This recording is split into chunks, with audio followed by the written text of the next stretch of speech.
कार्तिक मास की इस कथा को पढ़ने से भगवान कृष्ण की कृपा बरसती है।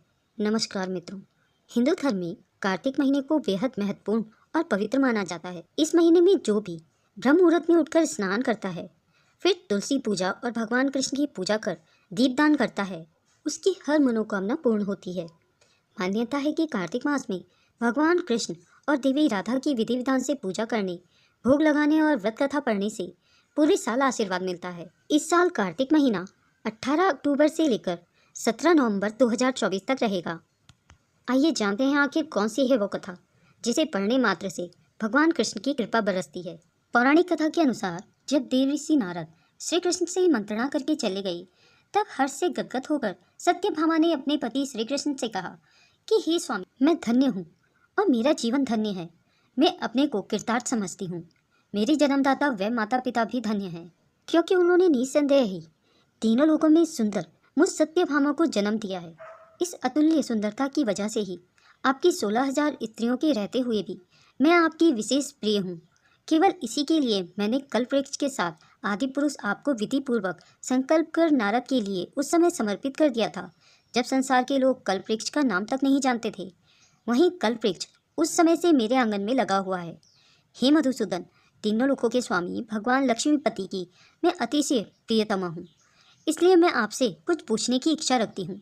यदि आप चाहते हैं तो मेरे प्रश्न का उत्तर विस्तार पूर्वक मुझे कहिए, जिससे सुनकर मेरा कल्याण हो और जिससे कल पर्यंत भी मेरा एवं आपका वियोग कदापि ना हो। श्री सूत जी ने कहा। इस प्रकार अपनी प्रियतमा सत्यभामा की बातें सुनकर श्री कृष्ण जी मंद मंद मुस्काने लगे। सत्यभामा का हाथ अपने हाथ में लेकर हास परिहास के साथ कल्पवृक्ष के नीचे पहुंचे। उस स्थान से सब सेवकों को हटा दिया।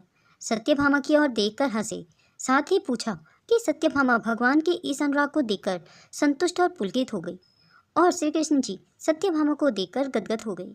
भगवान कृष्ण ने कहा कि हे देवी, वास्तव में 16,000 स्त्रियों के रहते हुए भी तुम मुझे प्राण के तुल्य प्रिय हो। तुम्हारे लिए ही मैं देवताओं और इंद्र से लड़ गया था। हे प्रिय, तुम्हारे मन में जो भी प्रश्न है वह पूछो। सत्यभामा ने कहा कि हे नाथ, मैंने पूर्व जन्म में ऐसा कौन सा दान, व्रत या तपस्या की थी जिसके प्रभाव से मैं संसार में पैदा होकर भी संसार की बाधाओं से मुक्त हूँ और आपकी अर्धांगिनी हूँ। सर्वदा गरुड़ पर सवारी करती हूँ। मैंने उस जन्म में कौन सा शुभ कर्म किया? पूर्व जन्म में मैं कौन थी?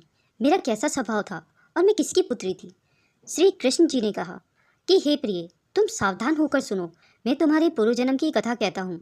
उस जन्म में तुमने जिस पवित्र व्रत को किया था सो बतलाता हूँ। जबकि सतयुग का अंत हो रहा था, उस समय मायापुरी में एक देव शर्मा नाम का ब्राह्मण रहता था। वह समस्त वेदों में पारंगत था। वह अतिथि पूजक, अग्निहोत्री तथा सूर्य नारायण का व्रत करता था। उसको वृद्धावस्था में एक गुणवती नाम की एक कन्या हुई। देव शर्मा को उस पुत्री के अतिरिक्त कोई संतान नहीं थी। उसने अपनी पुत्री का विवाह अपने एक शिष्य चंद्र के साथ कर दिया। पुत्र विहीन देव शर्मा अपने शिष्य चंद्र को अपने पुत्र के समान मानते थे और चंद्र भी देव शर्मा को अपने पिता तुल्य ही मानता था। एक दिन चंद्र और देव शर्मा दोनों कुश और समिधा लाने के लिए वन में गए और इधर उधर घूमते हुए हिमालय के समीप एक उपवन में पहुंच गए। तब उन्होंने एक विकराल राक्षस को अपनी ओर आते हुए देखा। उसे देखकर ये दोनों भय से व्याकुल हो गए। शरीर के अंग शिथिल हो गए। वे भागने में असमर्थ हो गई। यम स्वरूप उस राक्षस ने उन दोनों को मार डाला।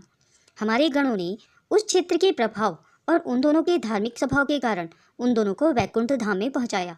जीवन भर उन दोनों ने जो सूर्यदेव की आराधना की, उसी से मैं उन पर बहुत प्रसन्न था। हे प्रिय, शैव, सूर्योपासक, गणेश के पूजक, वैष्णव और शक्ति के पूजक, जैसे वर्षा का पानी समुद्र में गिरता है, उसी भांति ये सब अंत में मेरे समीप आते हैं।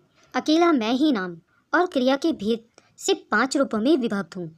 जैसे किसी का नाम देवदत्त है, वही देवदत्त किसी का बाप है, किसी का पुत्र है, किसी का भाई है और किसी का भतीजा है, लेकिन वास्तव में यह देवदत्त एक ही है। अस्तु सूर्य के समान तेजस्वी वे दोनों मेरे ही वैकुंठ में आकर रहने लगे। विमान पर यात्रा करते थे।